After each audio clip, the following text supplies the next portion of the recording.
It's time for Google to unveil a whole slew of new hardware at its Made by Google event in New York, and we might already have seen a ton about the Pixel 4, but Google still has the Nest team, and this team has kept its secrets pretty well. So we were surprised today to find out that they had not one, but two new products to share.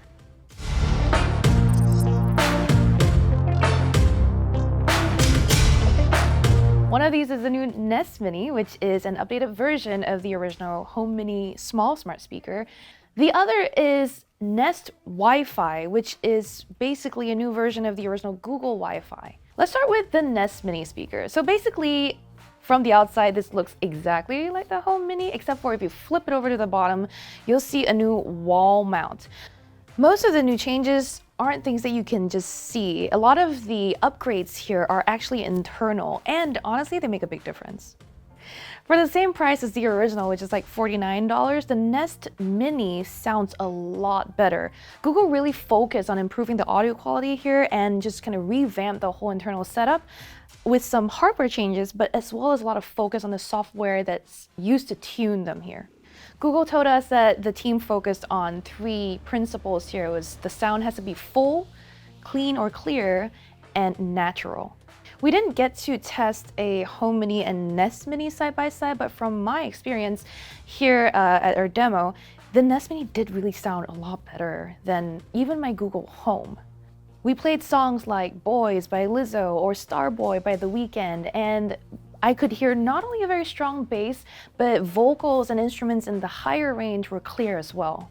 Google also used basically the same internal speaker setup on the Nest Mini as it did on its new Wi-Fi product. The Nest Wi-Fi is a new mesh router system that consists of a router, as well as these extender or repeater type things that Google is calling points. The router itself has upgraded specs. It now features 4x4 antennas and AC 2200 specs, so it's much faster than the original.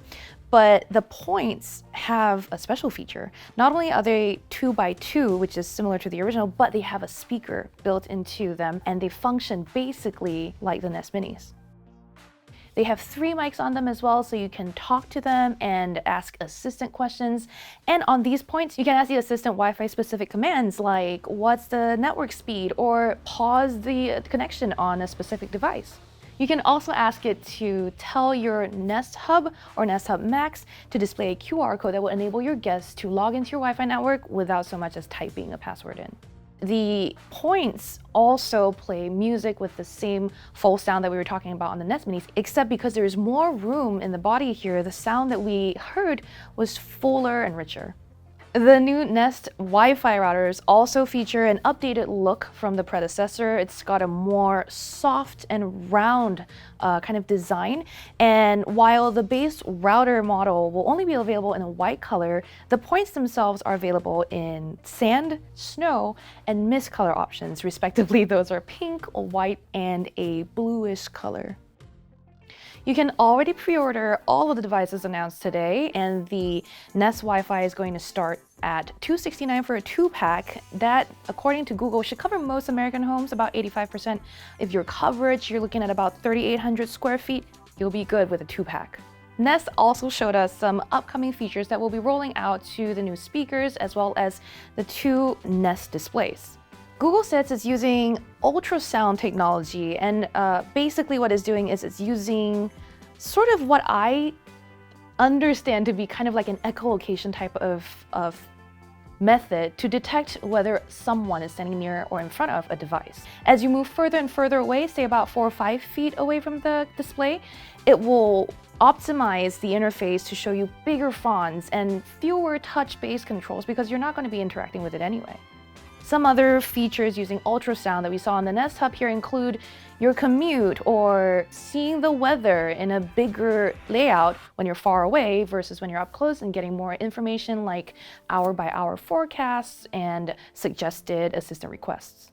This feature is particularly useful for the Nest Hub because it doesn't have a camera and it can't really do proactive notifications the way the Nest Hub Max can. That's all good when you have a screen that can show information that changes based on whether you can see it, but what about a device like a speaker? Google was also able to use this ultrasound technology with the new Nest Mini and the Wi-Fi point. Because there's no physical indication as to where the volume controls on these things are, it might be helpful to know. So when you're near the device and you want to see where the volume controls are, you can just hover your hand over the speaker and the proximity detection will kick in and turn on indicator lights to show you how to adjust or where to press to adjust your volume. Finally, when it senses that you have noise going on in your environment, when you're playing your podcast or listening to the news or even talking to an assistant or just using voice features, the system can bump up the volume in certain sound ranges just to make it easier for you to hear your content. Provided for sending refugees back. He's demanding Ankara halt military operations immediately and seek a political solution.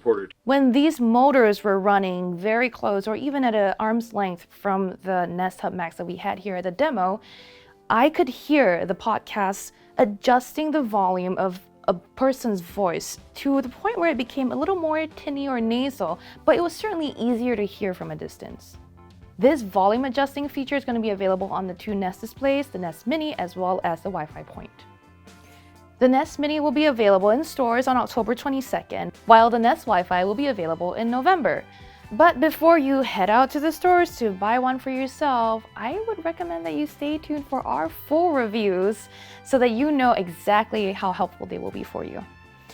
For that and more technology news and Google's device reviews, stay tuned to Engadget.